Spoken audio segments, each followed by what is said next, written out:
evening and welcome to Moyo, the Heart Center, where we offer transformational talks, interviews, webinars, podcasts for open-hearted people searching for inspirational truth to heal themselves, their families, their communities, and ultimately the world. In honor of Human Rights Month in South Africa, we have dedicated a 5-session series of podcasts to spirit-led conversations. Tonight is session 4. I can't believe it. It will be our last evening next Tuesday at 7 p.m., the 30th of March. Tonight we will look at the heart chakra and the throat. I'm excited to learn more about how these chakras will support our spirit-led conversations. It is with an open heart that I welcome our two guides for this series, Dr. Makgati Mokwena and Ilze Olckers, with much gratitude. Thank you, Cindy. And welcome, everybody. It is always so humbling to have all of you join us on our journey. To get us going, to start us off, we are going to do an invocation, and I will ask that if you feel comfortable, you can close your eyes and perhaps bring your hand, your left hand, over your heart area and your right hand to cover your left hand. And take some deep breaths there. And allow yourself to connect with your heart. Maybe you can feel your heartbeat. Maybe you can't. That's okay. It's still beating. And as you take deep breaths in and out, allow yourself to imagine, no, not to imagine, to call the female guide, the feminine guide that walks with you. Who is the feminine guide that walks with you? And invite them to step forward and stand to your left. And feel their energy. Even if you don't feel their energy, trust that they have stepped forward. And allow yourself to bask in their presence. And as you take some deep breaths in, call forth the masculine that walks with you.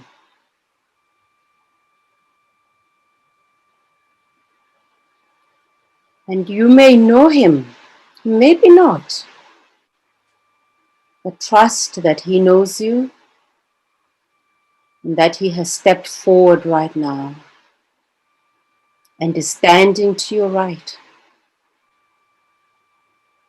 And feel his energy, feel his holding as you rest between the feminine and the masculine, the two that walk with you always.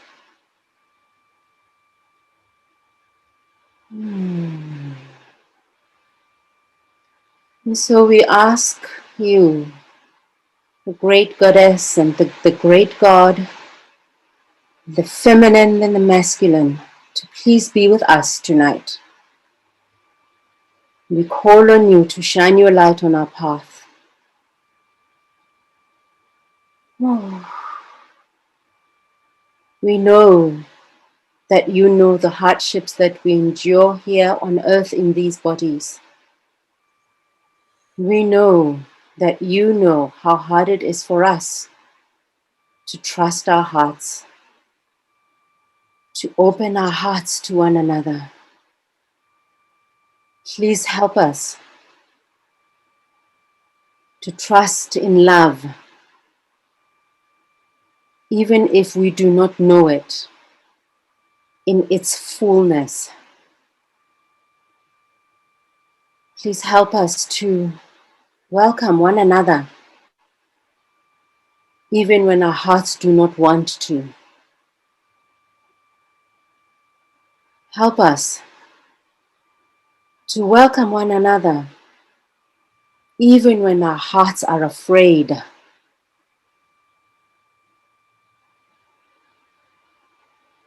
Help us to welcome one another so that we may give each other what we have for each other. And let us use all this energy, all this love that we're giving to one another. Let us use it also to welcome ourselves, to meet ourselves, to open our hearts to ourselves, to love ourselves, and perhaps also to forgive ourselves our mistakes.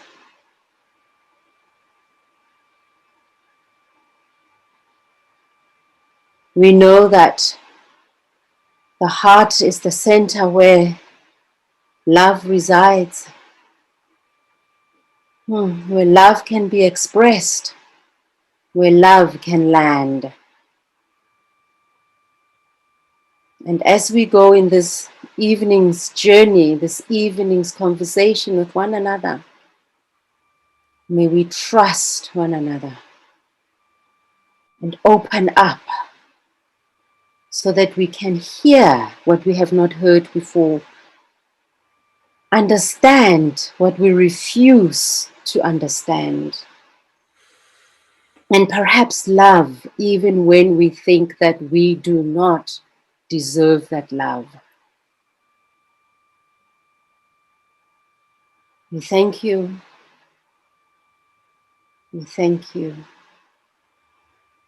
We thank you, and we invite you, please stay. Let's take a couple more deep breaths. As you feel your heart opening up and trusting in its opening. And take a deep breath one more time. And as you exhale, send love, send light to everybody that's in the room with us this evening. And you can open your eyes. And good evening.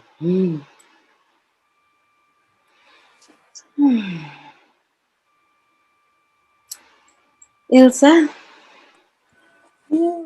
Good evening. Thank you, Makgati. I told you a bit earlier how I'm transfixed on that candle burning in that lotus flower next to you. And to me, it represents that open, that beautiful open heart, and your beautiful open heart. Strong heart, a strong, resilient, open heart. So thank you for starting us off this evening so beautifully. Yes, so welcome everybody. From me, a reminder again just about this principle of contracting. Not contracting as in closing down, but contracting as in boundaries, as in agreements. And that's actually beautiful. If I think about it, we're going to be talking about agreements and certain contracts and vows when we get to the throat chakra. And of course, a conversation comes out of the throat chakra. So there's a way in which the throat chakra has governed actually this entire series of conversations, now that I think about it.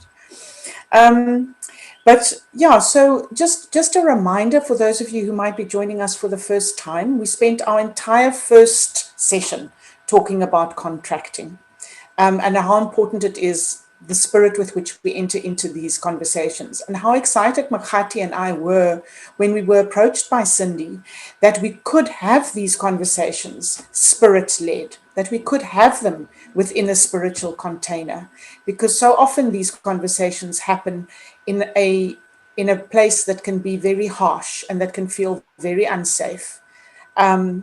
So we clarified our intentions at the beginning. Those intentions have held us and guided us. And we've acknowledged the spiritual container within which we would like to have these conversations. And I think the last thing I just want to say about that is that as somebody who grew up white, who's racialized white, it's very important for me every time to acknowledge that this is a gift, to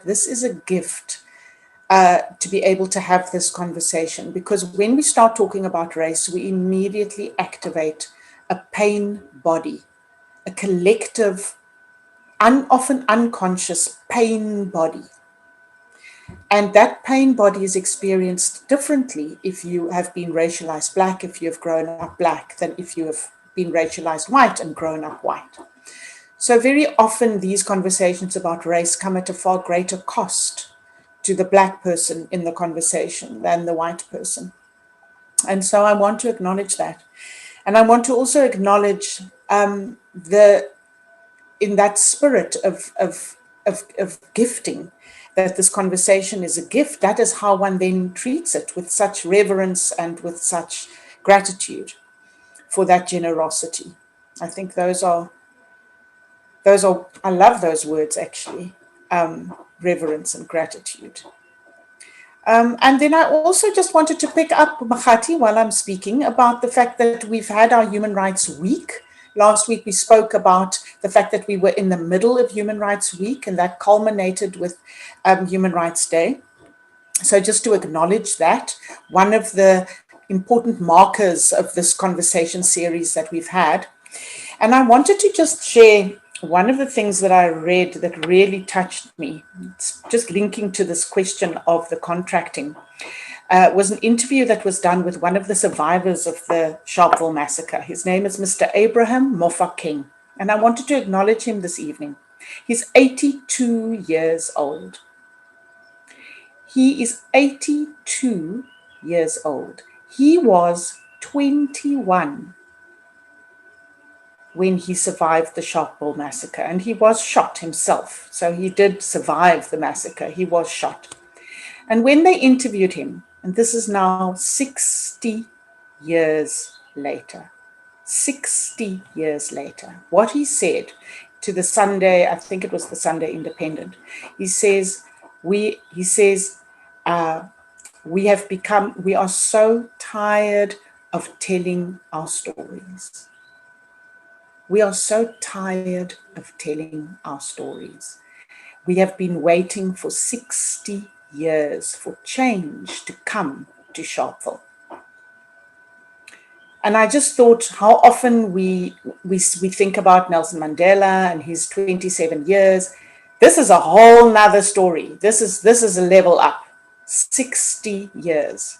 And still, Makgati, such a graciousness, such a generosity of spirit after 60 years. And I think that is what I wanted to start us off with this evening, because we want to enter into our conversation around this idea of the heart chakra. And my first question to Makgati around the heart chakra was about this ability for forgiveness, this capacity of forgiveness, and where that comes from, and what that is about. But you might, Makgati, you might have one or two other things you want to share before we dive into the substance of that conversation. Well, it's a reflection on our homework. That horrible phrase, homework. But a reflection process, a reflection practice to tide us over from week to week. And what we had left you with, what we had asked you, was the question, who do I find difficult to love? And this brought us immediately, it's bringing us into today's session, and also to reflect on, or rather, an invitation to perform one act of challenging racism, one real act of challenging racism. And I can reflect on my one act of challenging racism, which is in some of the work that I do. I find myself constantly challenging racism, but particularly now in the work that I do, in one of the sessions, I found myself really confronting and challenging and correcting somebody about their misperceptions.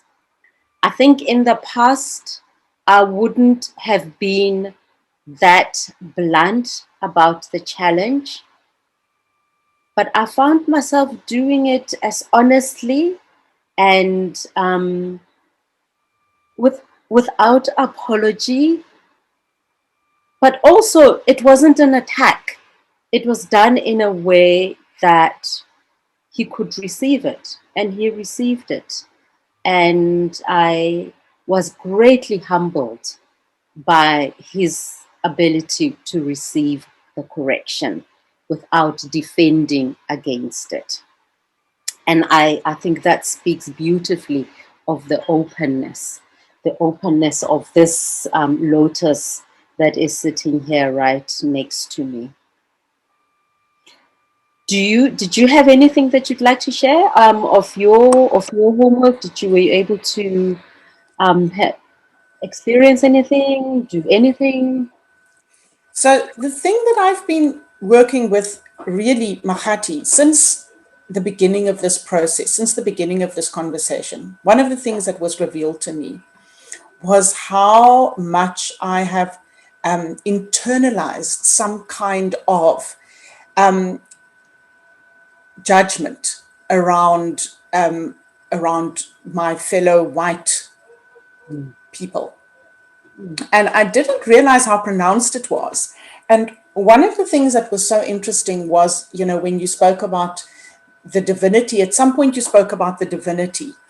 And I realized that how difficult it was. I think I shared it in that session as well, how difficult it was for me to actually access divinity through whiteness. And so I've been working with that. And so I've been working very much with that, who do you find difficult to love? Who do you find difficult to love? And it's interesting because I think that I think there's a lot of shadow work that I need to do there still. There's a kind of a projection of righteousness that happens onto Black people. And then a kind of a shadow, carrying of a certain shadow around white people. And so there's some interesting work, some interesting things that is being stirred up for me on this journey. And I think that'll also, I've got a very itchy nose. What does that mean? What's the symbolism of an itchy nose? You're going to fight with somebody. I'm going to fight with somebody. Be me. Not you. But it also brings up this idea this thing that I'm so keen to talk about. I don't know why I'm so keen to talk about it, but this thing of this bystander syndrome, this thing that helped me understand a lot of white behaviors. And so, so there's a connection there. Yeah. So earlier on, thanks, Ilze. You asked, you posed the question, why Black people find it so easy to forgive, something like that. And I have to say that the first time I heard that, something went inside of me. But then when I was reading about the heart chakra, anahata, in Sanskrit, it means unbeaten, unhurt, which is interesting. And I think it speaks of the strength of love, the power of the heart. And it's not, I haven't really thought of the heart as a powerful, the heart center as a powerful center, which means that I haven't thought of love as powerful, because that's what it means, is that love is powerful. And so your question about how is it that Black people find it so easy to forgive? So immediately it brings me to the holding of binaries. where there is one that is experiencing the hurt and there is one that is causing the hurt. And it feels to me that once I enter into that space, then I perpetually will be a victim, and whiteness will be perpetually the perpetrator. That is not to say that that may not be the experience. In fact, often that is the experience.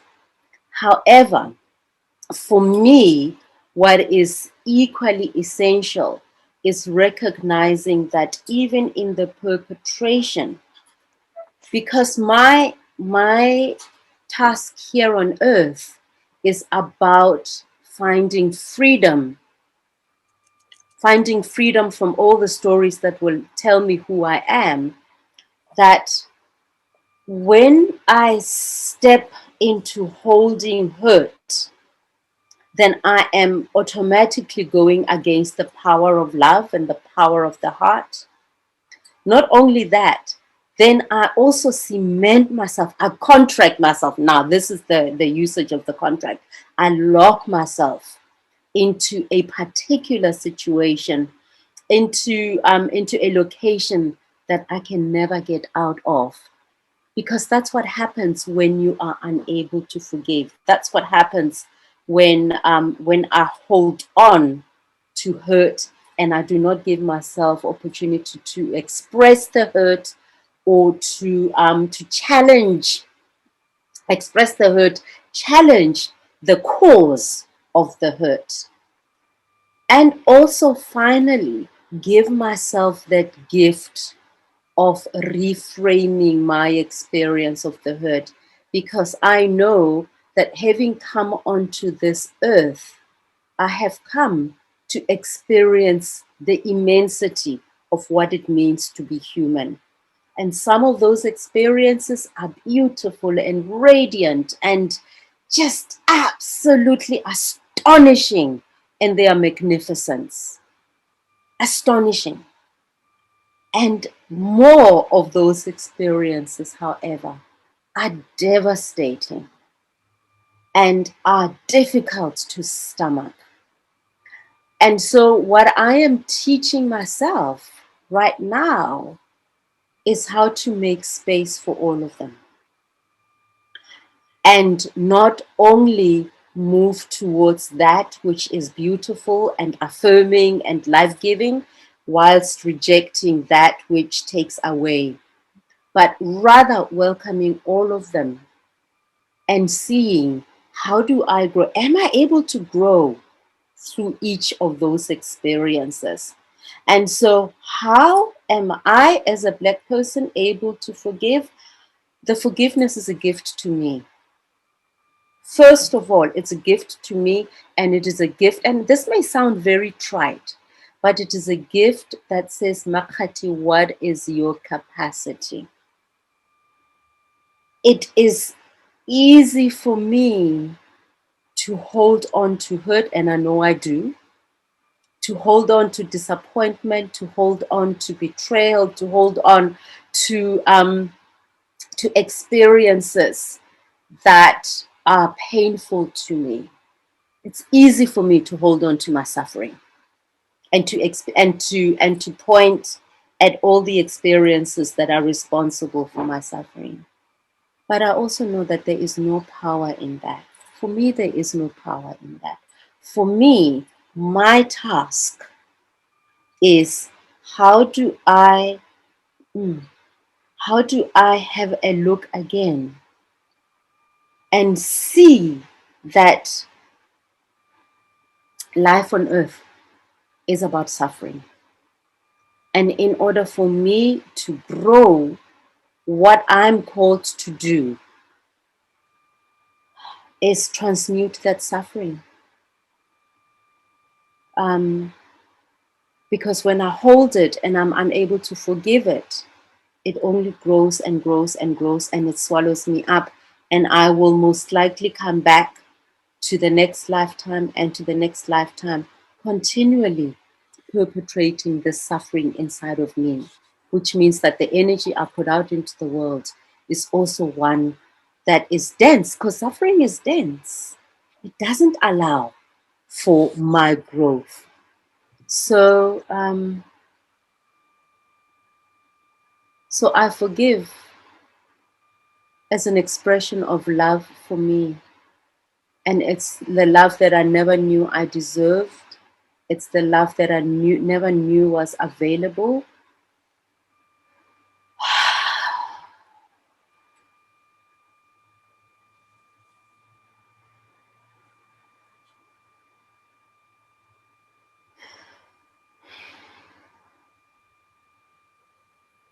But it's the love that I am teaching myself to bring into the world, regardless of what is happening in the world.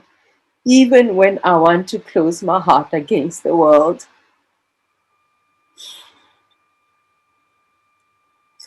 Even when closing my heart is the only response.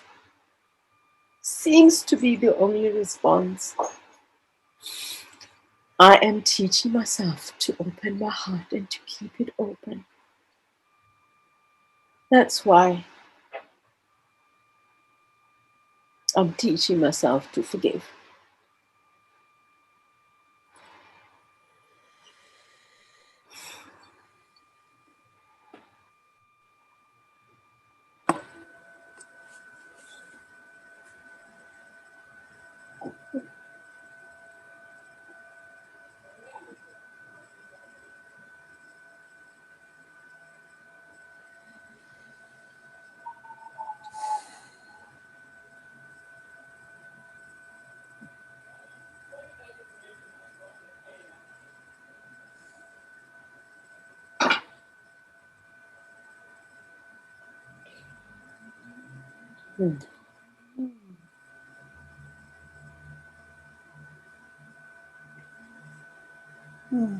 Thank you.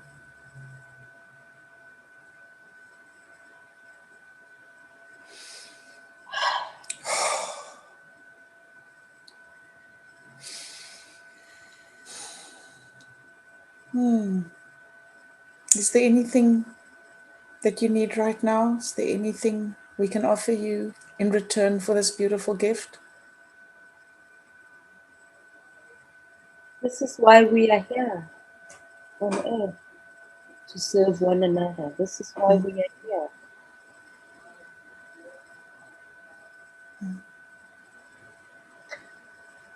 Is there anything I need? I can breathe through this and keep my heart open. Thank you. Thank you.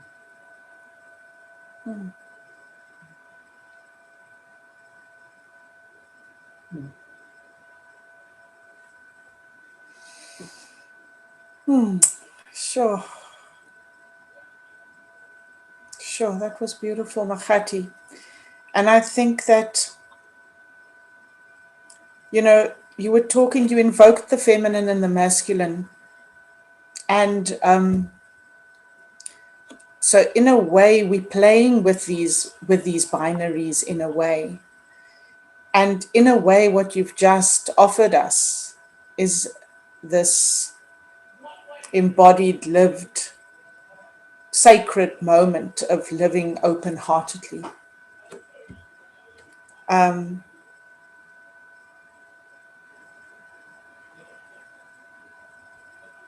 there is a power to that. I think all of us felt, I think everybody on this call, I think felt the power of that. And the kind of the other side of that is what happens when we live with our hearts shut down. And I think in my experience, one of the things that Black people often say is, what is it with white people? How can they be so unfeeling? How can they be so close-hearted? How can they? And of course, in a way that in a way, it's a form of dehumanization, and we've spoken about that term before. When your own heart shuts down, you become less of yourself, of your own self. And the way you then, the force, the energy that you bring in the world then often dehumanizes those around you. So it is the inverse of that power, of that power of love. It's the inverse of that. And I must say, I really struggled with that. I really struggled with that, to the point where I had to ask, even as a young child, I had to ask myself, how is it possible? Are white people inherently evil? Are they inherently defective? Is there, it was really something that I really grappled with.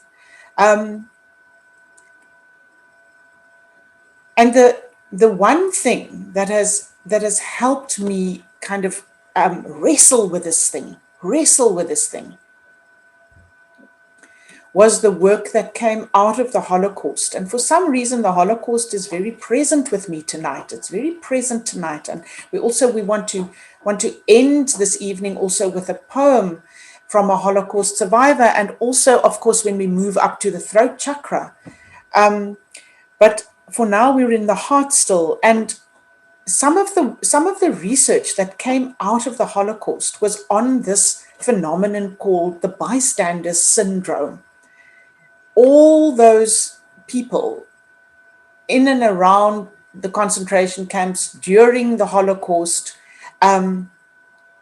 who knew what was happening to a greater or lesser extent, knew what was happening, and who felt powerless to intervene. Of course, we know the amazing stories of people who did step up, who did intervene, who did act from a place of love, and at their own, obviously at incredible risk to themselves.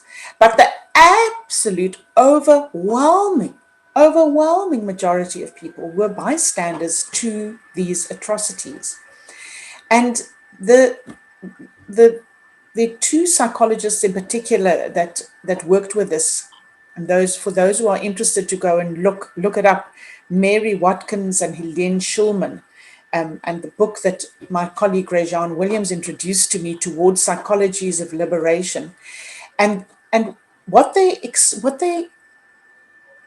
how they explain the behaviors associated with this syndrome was the first time that it felt to me like a key that could unlock some understanding of how many white people are able to live as bystanders on a daily basis to what's going on around us.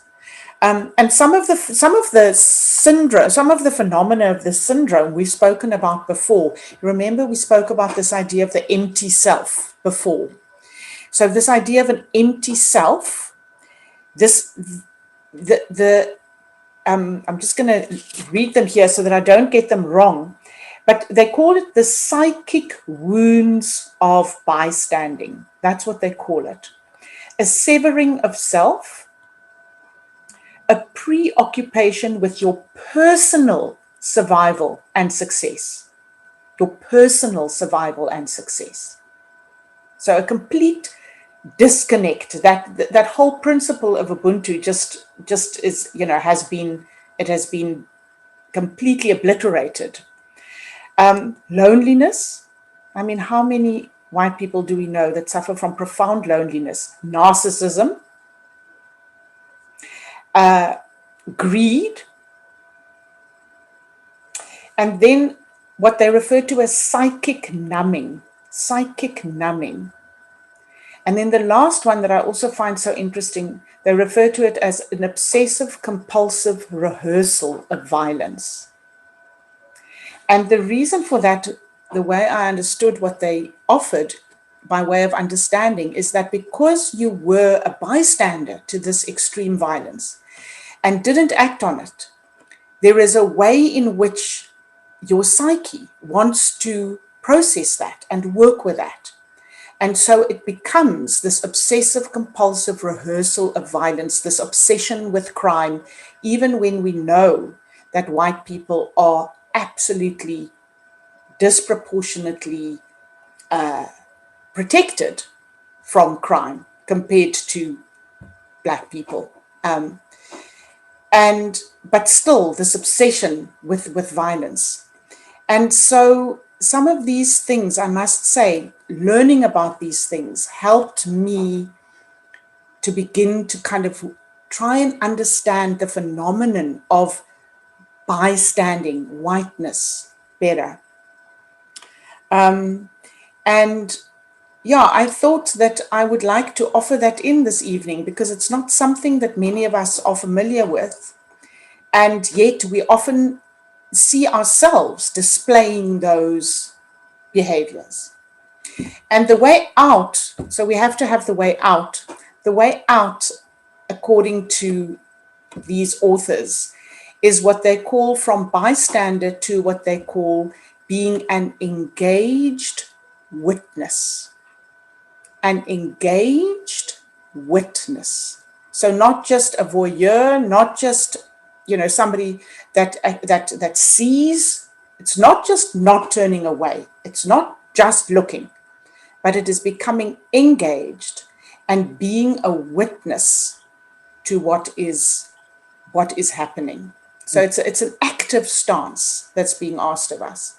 And I know you wanted to say something about this concept of witness. Yeah. Whew.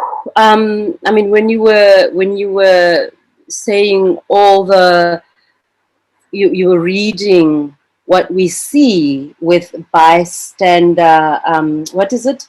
The bystander phenomenon, that I was asking myself, what do we do with that? What do I do with that?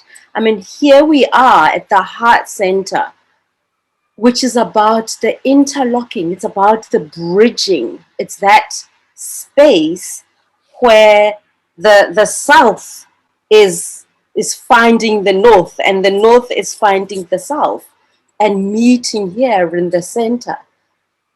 And so what do we do when we encounter a cut-offness and an inability or an unwillingness to engage in a real manner where real healing can take place and real transformation? Because also that's the power of the heart as well.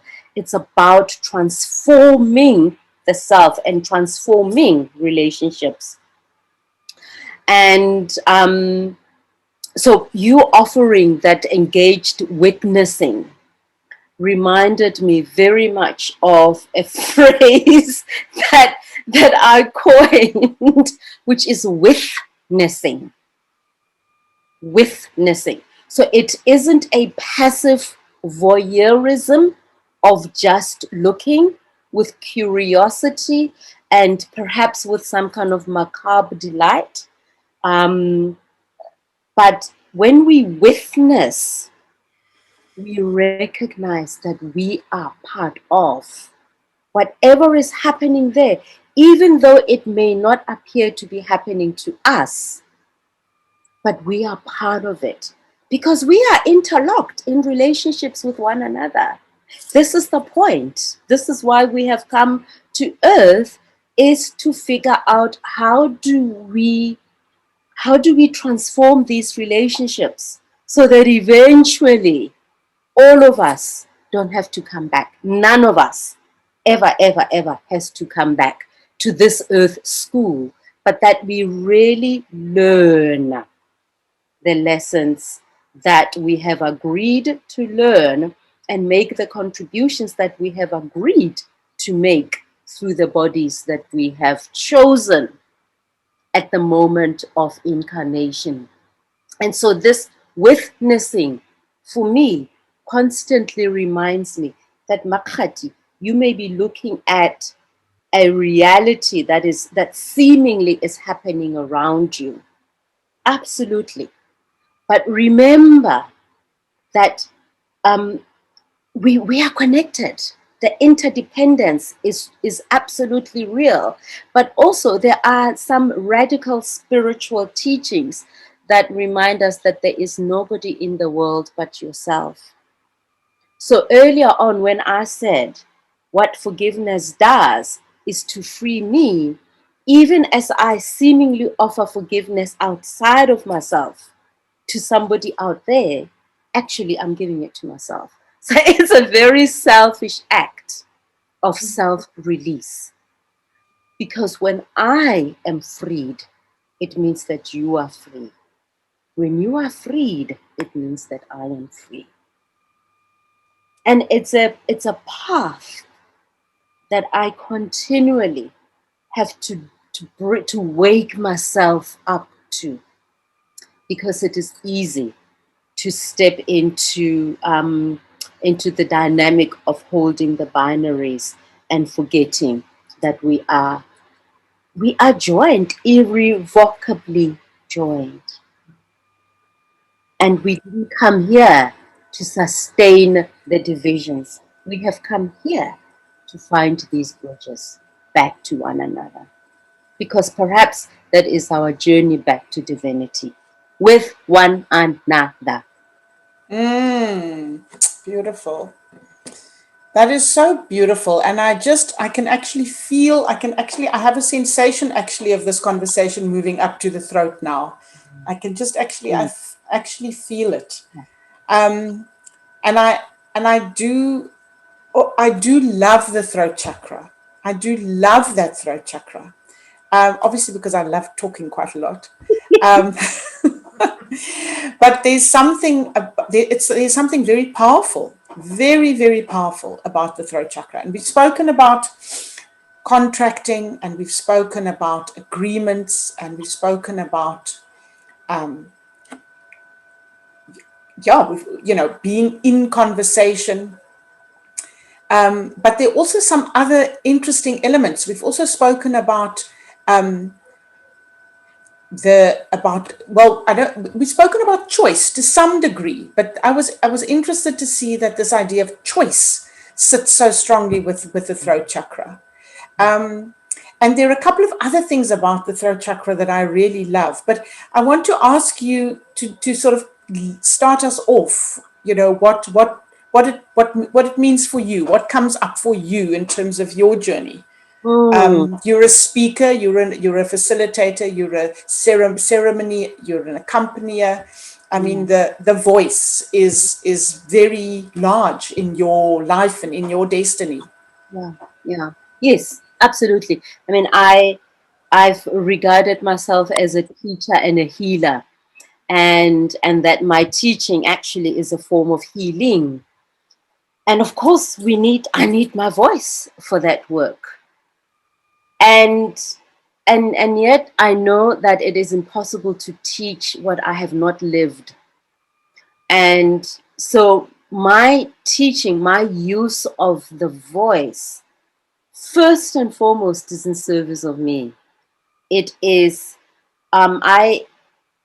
whatever it is that I am teaching, I ask myself, Makgati, where does it land inside of you?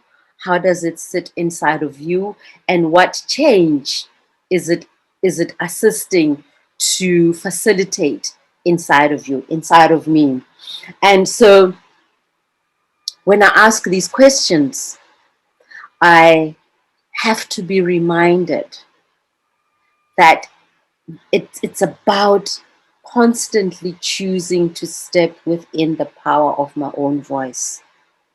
Even though the black body is not a body that often gets listened to because we do not have authority to speak, we will get overlooked. Who is the white person? Who is the madam in charge? And that's the person that gets asked for. And I know that that shows up in varying forms in the spaces that I have occupied. And I know that I have caused many problems. I used to be a teacher of psychology at a university. And I know that in speaking up against the injustices that I saw being done against Black students, the lack of preparatory space for Black students thriving that my challenging them in a predominantly Afrikaans university, that when I spoke up, I got into trouble. And there were a couple of us, I think 3 only, black students or black lecturers of color. And we were seen as the problem. We were termed the problem group or something like that. And that's what happens, is the minute there's a sense of, I'm going to do something about creating a safe landing space for Black students in this particular environment, because I can see that these Black students have to be taught in Afrikaans, or if they're not taught in Afrikaans, certainly the kind of assessment that is done isn't taking into consideration that these are not first language users. So let me explain. For us, because this was a predominantly Afrikaans university, the Afrikaans students were being taught in Afrikaans. They were taking assessments and examinations in Afrikaans, which means that they thrived. They could do well in their tests.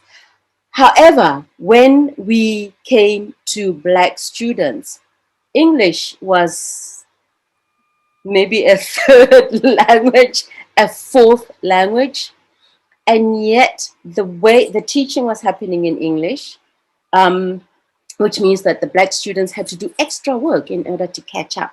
Now, people don't often think about this. When you are a first language user, you take it for granted.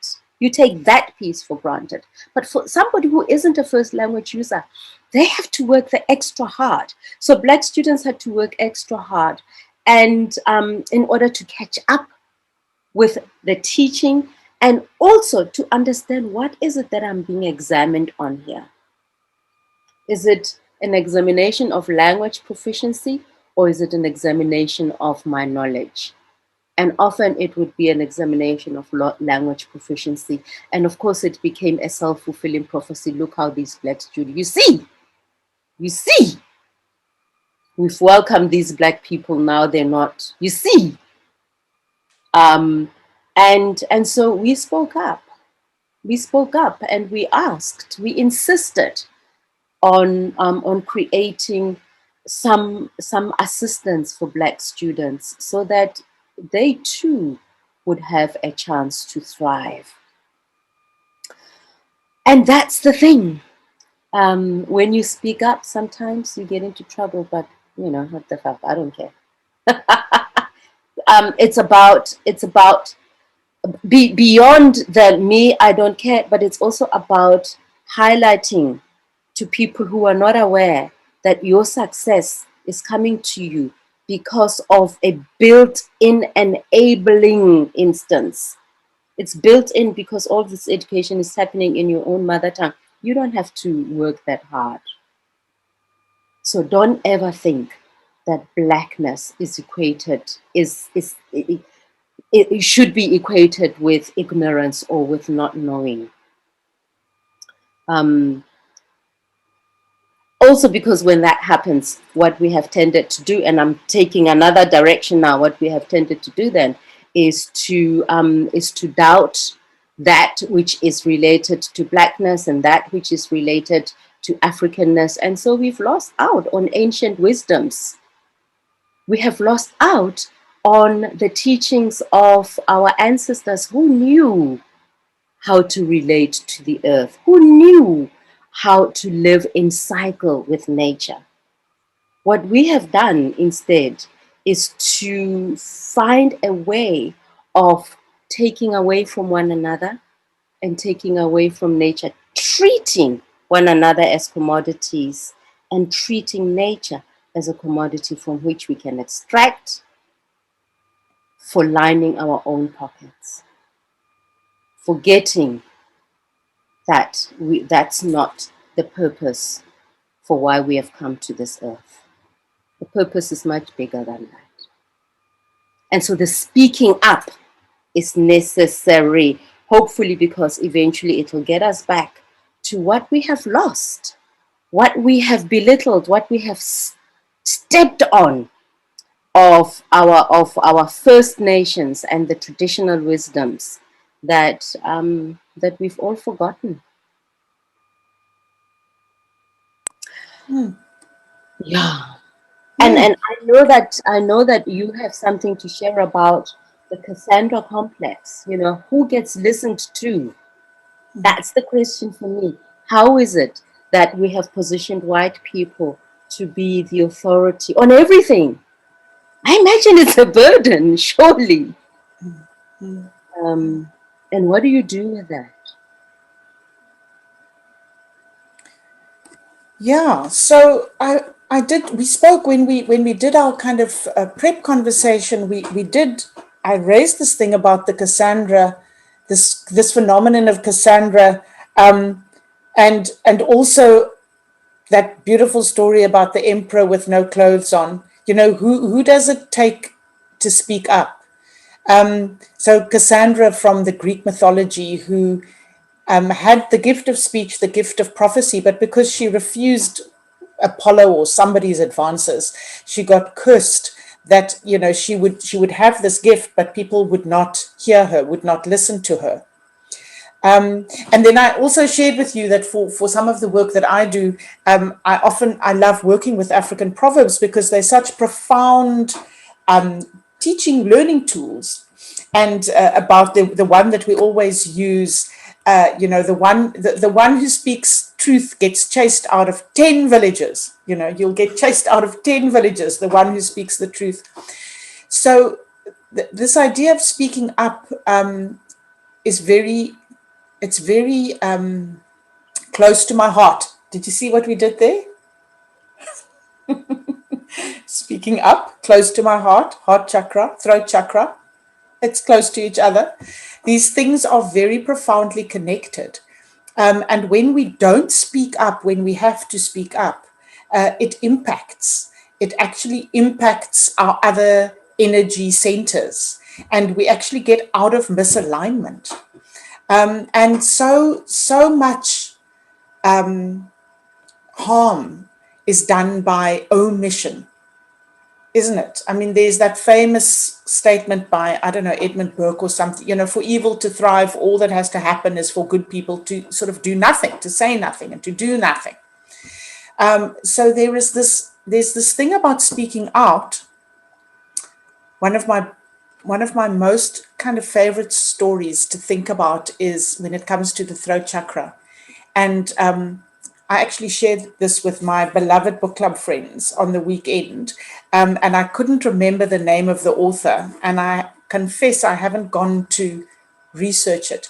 But there's this fancy Franschhoek literary festival that happens most years. And a couple of years ago, there was a black author. You know, it's very much a white affair. It used to be a very white affair. And a couple of years ago, there was one black author that actually just said out loud to everybody, people, this is unnatural. Look around you. This is unnatural. How did it get to be like this? And it's that outrage, you know, it's that little child that says, but the emperor is naked. You know, it's that kind of outrage that that somehow, you know, it's a truth, and and we also know the power of truth. You know, we know the power of the heart, but we also know the power of truth to set us free. And in my experience, white people don't speak out. They don't speak up. They don't speak out. They don't call out their fellow whites. And it's got something to do with breaking ranks. You know, it's got something to do with that, with those family ties, with those cultural ties. So you might actually be doing a violence to yourself by enduring all this racist talk around the braai or around the, you know, Friday evening table, or, you know, wherever you gather, by not speaking out. So that's the one aspect of it. But the other aspect of it, Makgati, is when we were thinking about this evening's conversation, you asked, you know, something that was so powerful. I have to read it. It was so perfect. She says, and white people give themselves permission listen to this little list: to give orders, to correct, to find fault, and to take over. I love it. To give orders, to correct, to find fault, and to take over. And to do all of that in a certain tone, that tone of the madam, that tone of internalized dominance, like an unconscious sort of entitled kind of tone. So that's sort of the other side, really, of what comes up for me when I'm thinking about the throat chakra, and when I'm thinking about being the experience of whiteness in relation to the throat chakra. But the other thing that I think is interesting about the throat chakra is that it's also, according to Caroline Myss, every week I go back and read a little bit of Caroline Myss and her book Sacred Contract. And she says it's also the place of confession and the place of soul retrieval. And so when we come to our homework for the week ahead, we connected in with this idea of confession, this idea of what do I need to confess, what do I need to speak out loud, and how can I, call parts of my soul back around that. And of course, there's also giving your word. There's making a vow. Are we ready? And we're not asking anybody to make vows, but we're just tentatively putting it out there. Are we ready? What kind of vows do we want to make as we kind of go forward? And the very last thing I want to say, and we've got only a few more minutes left, is that for me, as somebody trained as a lawyer, the Constitution, also the beloved Constitution of our country, also vests. It's a law. And it also vests partly in the throat chakra, partly in the third eye, which we're gonna talk about next week. But I also want to encourage everybody to go and read the preamble to the Constitution this week. The preamble to the Constitution, because it starts by saying, we the people, and it's a declaration. It belongs with the throat chakra. It's a declaration. And our Constitution, I think, is something worth defending, worth speaking out for. So the last few minutes, back to you, Makgati. Oh, I feel the pressure. I feel the heat. No, but the last few minutes, and then we'll listen to your piece, the Bertolt Brecht piece. But I wanted to say that that perhaps the work for us is different. That the work, and I think this is something that we spoke of as well, that the work for white people who may tend to be inward and be doing the inner work and getting lost inside, that perhaps the work is lift your head up, have a look around you. What is it? Where is it that you can start creating change and getting involved in some work around transforming your environment? Because you have so much power that has been put upon you, that it is imperative that you use that power for the good of all.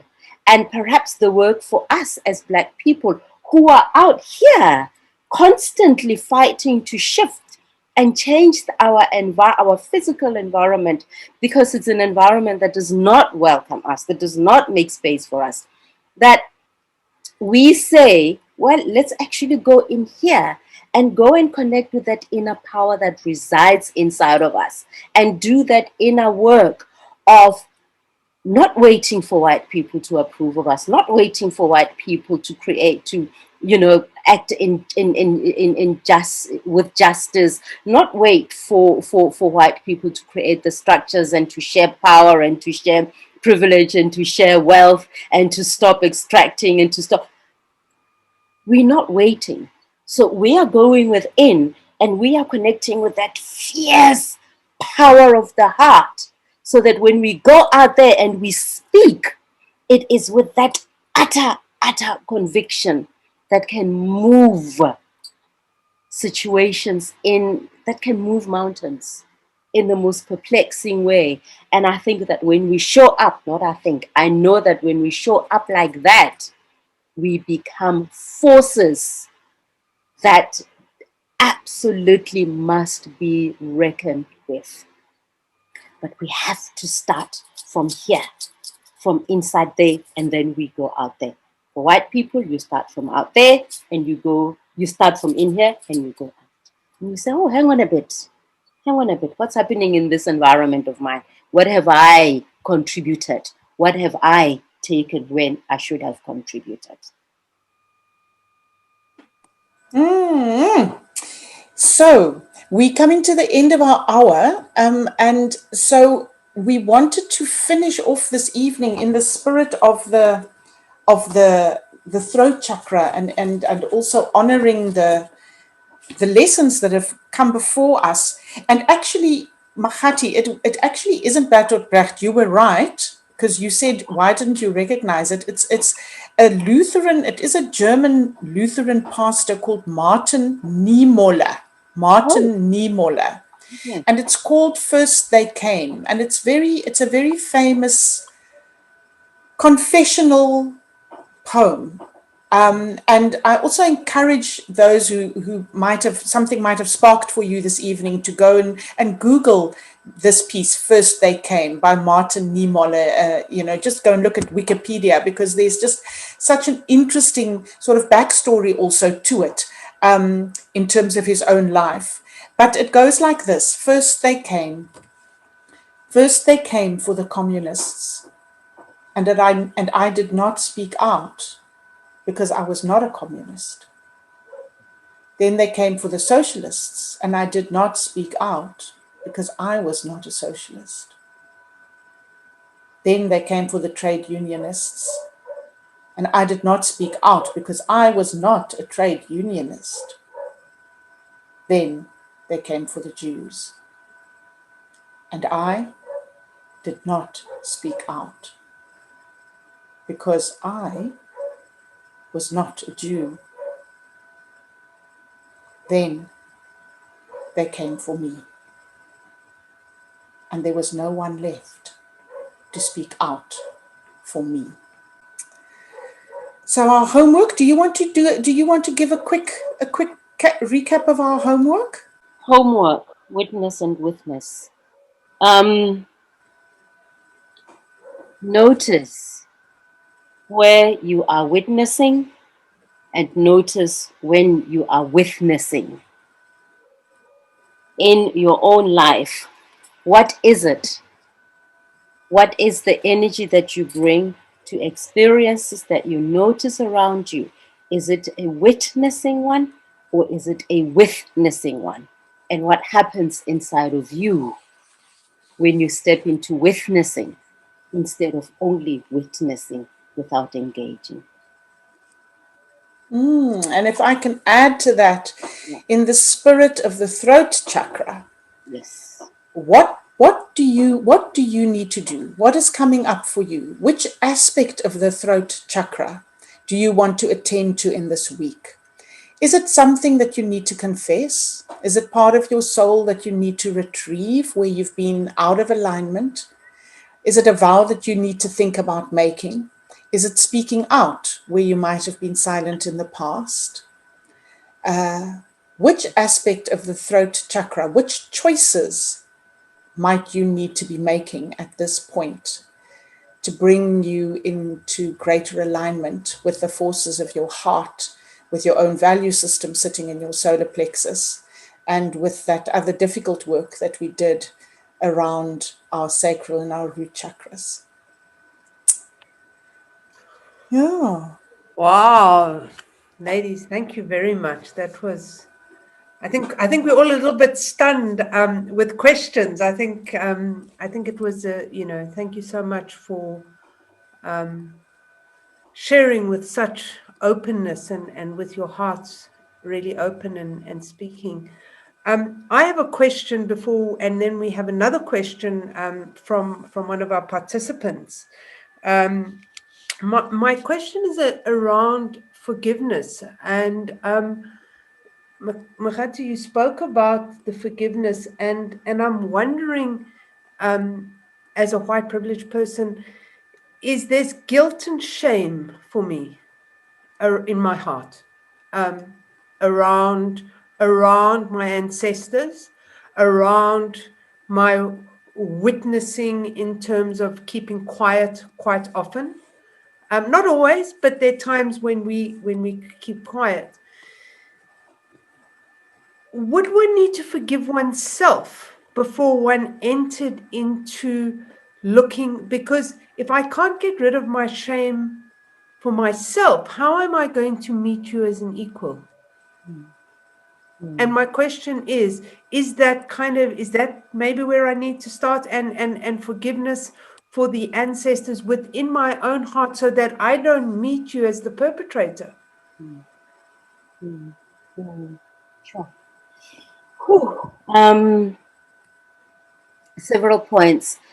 I see guilt as a as an emotion, as a state that keeps us stuck, and in itself it can hold us so much in a position that we continue to self-flagellate and never get out of it.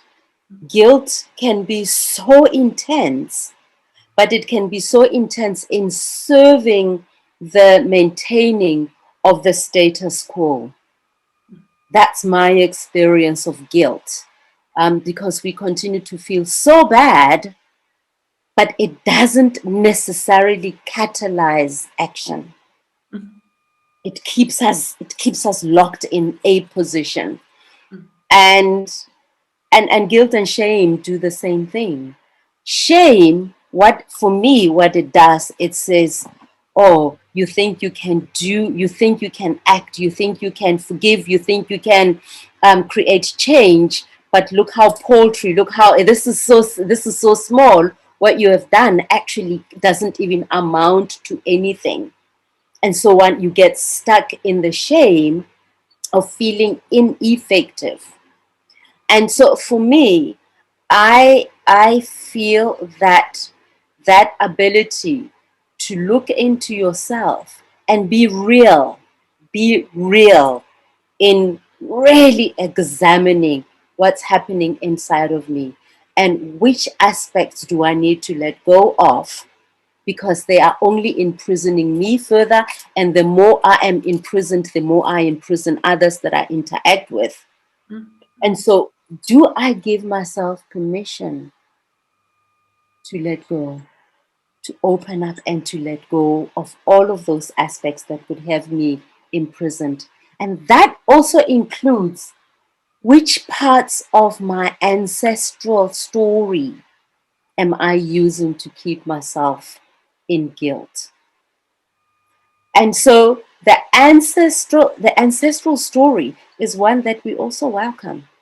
Yes, this is also part of. This is part of what's happened.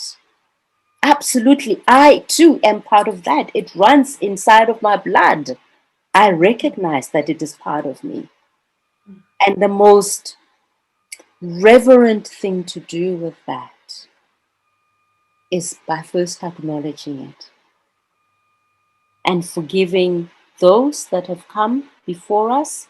And how do we forgive? Is by what is the behavior that I engage in today? What is the thought pattern that I engage in today? And taking responsibility for my impact today. When I do that, then I start healing my ancestral lineage, those people that didn't do the work. Because perhaps you have come here to release them. And as you release them, we release one another. Thank you. Cindy, may I add? Yes, please. May I add just on the shame? I think that for me, there's something very different between shaming somebody. You know, that I think is absolutely I wanted to say unforgivable, but now we've just been talking about forgiveness for the whole evening. But I think that is really, that is a real profound harm that we do when we shame people. And so shaming has also indigenous roots in terms of, when you shame people and in a restorative justice type framework, and people have to leave the village, so that some healing can come. I think what I want to say is I think that there is a productive element of shame. In the same way that I think that sometimes somebody has to be, people have to be moved to the periphery in some way to confront something. I also think that to feel ashamed for me is slightly different. I don't know if I'm just sort of splitting hairs, I think is the English expression. But to feel ashamed to me is the beginnings, it's a stirring of conscience. It is a pathway to somewhere else. I think very often to feel ashamed is the absolute appropriate feeling in a certain context. And I think that we then need to own that feeling of shame, of feeling ashamed. There is a beautiful Mary Oliver poem, I wish I knew it, where she speaks about, and I think it has to do with the degradation of Mother Earth, and where she says, I don't go a day or whatever without falling to the ground, ashamed, ashamed, ashamed. She says it 3 times. And I think that in the same way that I suggested in our very first session, that when we start doing this work, we, particularly white people, have to start from a place of grief. I feel that shame, feeling ashamed, is somehow connected also to that place of grief. And I don't want us to push that away. I want us to I want to invite us all to work, to make that a noble thing, to make feeling ashamed noble, so that it can take us to where we need to go, so that it can liberate us, and so that it can open our hearts, and it can help us heal the solar plexus. It can help us, it can help us on that path. I just wanted to add that. Ilse, I meant ashamed as opposed to the shame, shaming someone. It was that feeling of yesterday driving at the back of Kailicha and having a look at what people were protesting for today. And I felt ashamed because I am that. I am part of how that was built. And I think when you start feeling that in your heart and going, I am that, because I contribute by living, just by that history, I am that. And I think that is where that emotion, to put it into context for our listeners and for yourselves, is where I felt ashamed. And that's a true, that. And in my sort of humble opinion, that is an appropriate response. That is a true and correct response. Not to get stuck there, not, as Makgati said, for it to paralyze us and for us to get into a state of overwhelm, and so that the status quo, so that we remain stuck in action around it. But there is something about the human spirit that cannot witness that and not feel a complex set of emotions, of which shame needs to be part. That's my sense of it. Thank you. I have another question. So from one of our listeners, thank you all for creating this discussion forum with so much vulnerability and openness. As a white person, I recognize the discrimination against persons with a black stroke colored body in the past and present. I also recognize the discrimination against people with a female body or a disabled body or a young body or of a poor background or of a political conviction or uneducated. My experience is a complex matter, and I find myself twisted and contoured in trying to keep all potential types of discrimination in mind when communicating with a person. Is there not an underlying problem that binds all these forms of discrimination together, or is race discrimination fundamentally different from other forms of discrimination?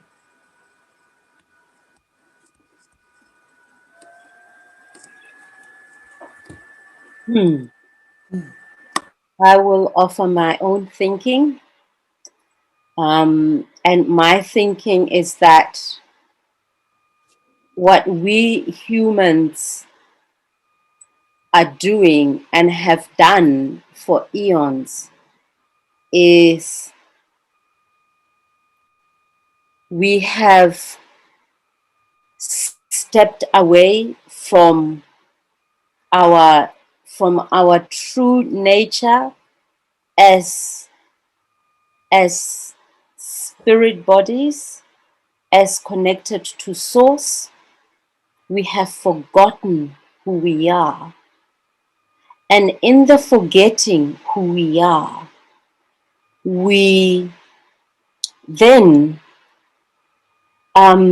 try to patch up in some way who we are and find and are trying to find a source of who we are from spaces that do not actually serve the making up of who we are or the clarifying of who we really are. And in that, we have created all these divisions amongst one another. Because we feel the fundamental disconnect from source, it's almost as if then we disconnect from everything else. We disconnect from one another, we disconnect from nature, so our relating to all there is preceded by disconnection. And once disconnection happens, then it is easy, or it enables the perpetration of all sorts of violence against one another. And then we justify it. We then say maleness is better or more valued, whiteness is more valued. So we imbue all sorts of value into really very randomly into these divisions, into the bodies where we see these divisions. But I think fundamentally, our biggest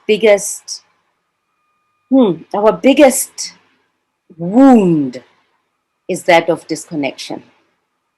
And I think we struggle to find ways to recreate that disconnect, to recreate a connection and find our way back to one another and our way back to source, to divinity. Thank you, Makgati. Ilse, have you got anything to add to that? Well, I think that is a question that is worthy of living. You know, Rainer Maria Rilke has that beautiful quote about how there's some questions that we have to live, and we have to sort of live our way into the answer, because it is such a profound question. It's such a meta question. And I think that question is a question worthy of one's life. It certainly is a question that I've been grappling with for a very long time. And the answer, the place that I've gotten to with wrestling with that question, which is nowhere near an answer or a conclusion, but the place that I've gotten to is a real yes-no response. Because on the one hand, there is oppression and discrimination is sort of an indivisible thing, and it's not, wherever we find it, wherever we find that dehumanization, wherever we find that oppression, it is so harmful. And there is something Makgati has offered into us, this idea of, of this profound disconnection, this objectification that we can do with somebody who is the other, the communist, the trade unionist, the disabled person, the gay person, the black person. So yes, on the one hand, there is this the way in which people's suffering and the othering can be dealt with sort of as this underlying kind of pattern almost, which is part of how I understand the question. And yet, if we come down again to the kind of the lower chakras, and if we look at what the world looks like, and if we look at how the world is structured, and if we look at where wealth is, and if we look at what has value, it is racialized. It is racialized. And particularly in this country, of course, we are dealing with this conversion of race and class. So we have, 90%, 95% of people in this country are black and are living with, less than 5,000 Rand a month or something. The actual statistics, the structural inequalities are so extreme. And it brings me to this notion of intersectionality, which is another term, it's another fancy term, it's another aspect of the curriculum of our kind of race kind of conversations. If you look at each of those forms of othering, whether you're gay, whether you're disabled, whether it's a linguistic or a religious discrimination, if the black person, the person who's racialized black, showing up in that form of otherness, will still have to endure more oppression, will still suffer more than the white person showing up in that form of otherness. And so it is that intersectionality of race with each of these other forms of disadvantage that really create a very compounded, a very complex lived reality for people who then find themselves at that point of multiple intersection. So, and often we stereotype that person, and we make fun of that person because it'll score us 10 points on our employment equity sort of target. So if we can just find, the black, disabled, lesbian from the rural areas, we're going to score big time on our employment equity profile. But the reality is that those lives lived in those intersections of disadvantage are structurally, it is such an injustice. And so I wouldn't have been able to go to bed tonight if we didn't also acknowledge that race continues to play that kind of very significant role. Thank you for that very detailed question. Thank you for raising that. I think it brought up some very good discussions. We don't have any more questions from our audience. So I would like to say a very big thank you to Ilze and Makgati for sharing that. I think for me, the important thing is I don't want to come back again. So I want to do this work now. And I really want to do it now because, as someone who works hard on their spirituality, this has been a big gap in being at one in my heart. And so thank you for our homework. With so much gratitude, thank you both for being here this evening. And thank you to our participants and our audience. And we look forward to seeing you all next week on Tuesday.